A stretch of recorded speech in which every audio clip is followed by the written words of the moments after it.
হচ্ছে না realise feel হয়েছে তোমার শাড়ি ধরতে হবে না নবাব হয়ে কোনো অন্যায় করে থাকি তো আমার মানুষের পায়ের ধুলো পড়লে পাপ স্খলন হবে, তাই সিঁড়ির নিচে উনি সমাধি নিয়ে সমাধি করেছিল সিঁড়ির নিচে সমাধিটা। আচ্ছা, উনি ব্রাহ্মণ ছিলেন স্যার। উনি ব্রাহ্মণ থেকে পরে যখন জানতে পারেন ব্রাহ্মণের ছেলে, উনি ব্রাহ্মণ পরিবারে ফিরে গেলে হ্যাঁ তো ফিরে গেলে ব্রাহ্মণ সমাজকে অ্যাকসেপ্ট করেননি, যার ফলে হিন্দু বিদ্বেষ হয়ে পার্শ্ববর্তী থেকে যেটা টেম্পল ছিল স্যার মন্দির ভেঙে এনে মসজিদ তৈরি করেছিলেন। সেই জন্য রিয়েলাইজেশন ফিরে হওয়ার পরে উনি মসজিদের পাশে মন্দিরে করে গেলেন।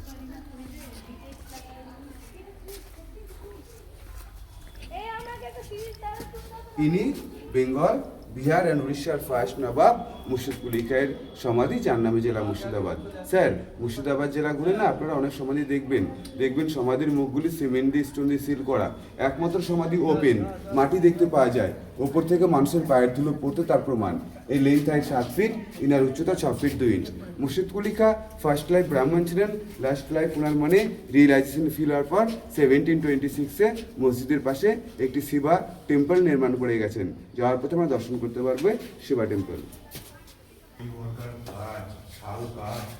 জুতো পরে যাওয়া যাবে? হ্যাঁ ম্যাম।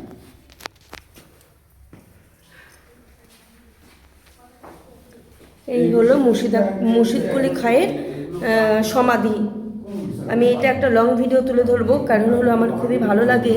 এর আগেও আমি এসেছি মুর্শিদাবাদ, ঘুরে গেছি দুবার, কিন্তু ভীষণ টানে আমাকে, তাই আমি আবারও এসেছি।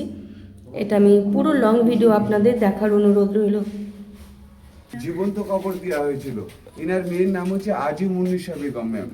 আজিমুন্নিসা বেগমের একটা সময় অসুখ হওয়ার ফলে সে সময় তো ডাক্তার ছিল না, হেকিম কবিরাজের পরামর্শ মানতে হতো।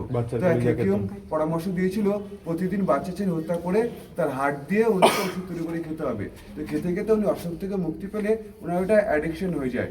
তখন এনার সেকেন্ড যিনি নবাব ছিলেন সুজাউদ্দিন, ওনার হাজবেন্ড, উনি দেখলেন যে একটি জীবনের জন্য প্রতিদিন আমার রাজ্য থেকে বাচ্চা ছেলে হত্যা করা হচ্ছে।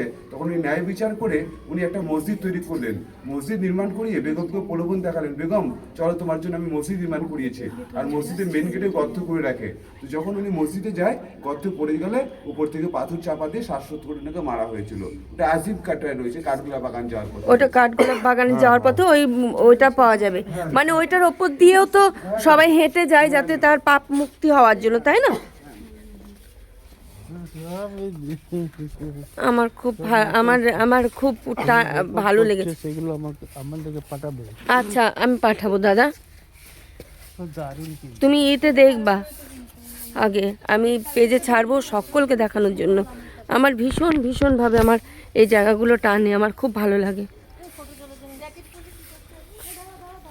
দাঁড়াতে পারবো